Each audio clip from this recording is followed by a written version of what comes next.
Hello there, YouTubers and Airbnbers. My name's Justin, and I'm an Airbnb Superhost here in Tucson, Arizona.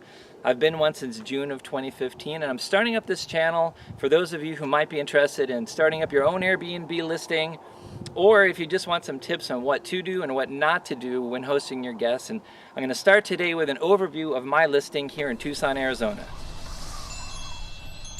I bought this home in February 2014, not knowing about Airbnb at all. The home was built in 1942, and it's a 2,000 square foot stone ranch-style home with several additions added on throughout the years, including the one in which I host my Airbnb guests.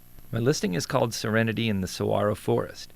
It's a reference to the national park nearby, and there's a link to it in my listing below. Now, I live in a separate part of the house with a locking door in between the spaces.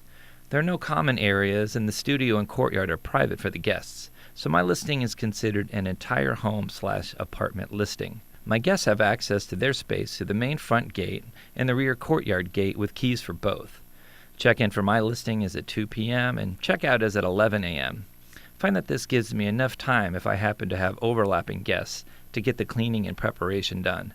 More on that in another video as well. I don't hire a cleaning service for my listing and instead do all the cleaning myself to save on costs and keep my rate low, so I find myself cleaning a lot. In fact, I had a guest leave this morning and I'm already prepping for a guest to arrive this afternoon. I will get more into detail about prepping and cleaning for your guest's arrival in another video, but generally speaking, you want your space to be as clean as possible.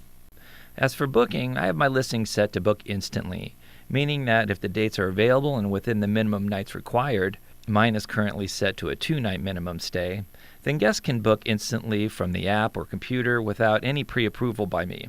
You can be very strict on the types of verifications required to book as well.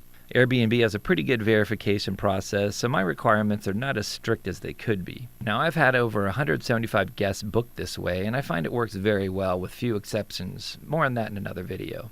As far as interacting with the guests, it all depends on the people staying at the listing. Some people are extroverted, for example, and really like to get advice about places to go and things to see and do. But the key is to listen to your guests. It's their vacation after all. After the guests check out, the only thing left are the reviews left by me and the guests. I'm proud to say that I have a 98% 5-star rating, but I'm only as good as my last review. And if you find that your ratings are subpar, Airbnb will notify you and try to rectify it. So that's just a quick overview of my Airbnb listing, and I love being an Airbnb Superhost, so hopefully you'll come back and check out more videos on my channel to help make your listing as good as it can be. Take care.